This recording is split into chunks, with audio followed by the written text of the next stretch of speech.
О том, что наркотики – путь в никуда, эти молодые люди знают давно. Опасность такого допинга подтверждает и информация от специалистов, тех, кто ежедневно работает с зависимыми. В жизни все намного хуже. Главный нарколог Ингушетии Джамбулат Ваделов доходчиво объясняет молодежи о том, что вовлеченным в это болото можно стать даже после первого употребления. Есть два вида зависимости – психическая и физическая. Психическое – это когда постоянно подавлено настроение, ничего не хочется делать, ты раздраженный, у тебя очень плохое настроение, ты все время думаешь о наркотиках. Вот это и есть психическая зависимость. То есть мысленно вы всегда будете думать о наркотиках, ни о чем уже другом вы не сможете думать.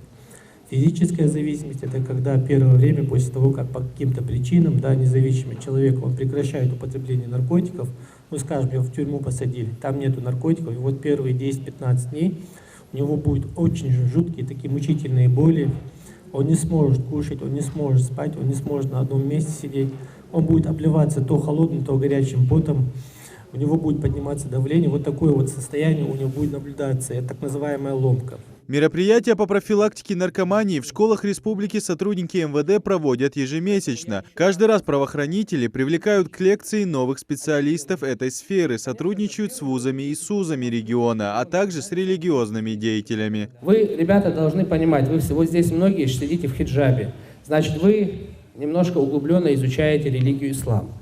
Поэтому вы должны понимать, что наша религия категорически против всех веществ, напитков и так далее, которые наносят вред здоровью человека. Вот это нужно понимать.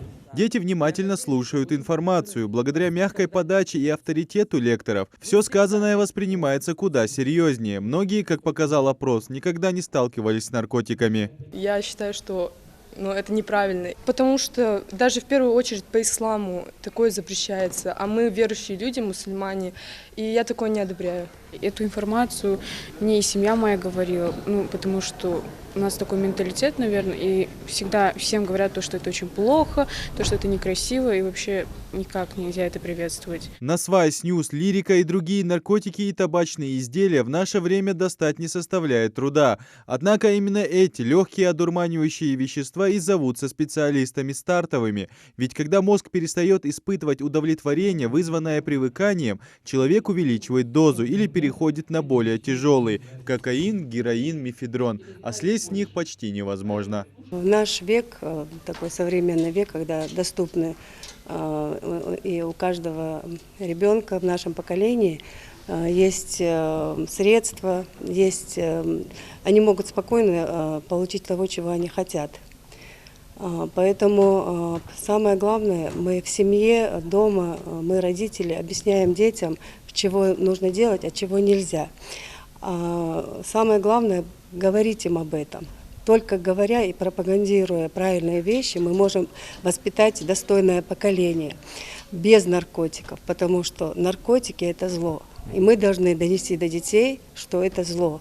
По мнению экспертов, три главных оружия на пути искоренения коварной напасти – пропаганда, выявление и пресечение. За прошлый год провели около 50 подобных мероприятий в образовательных учреждениях региона.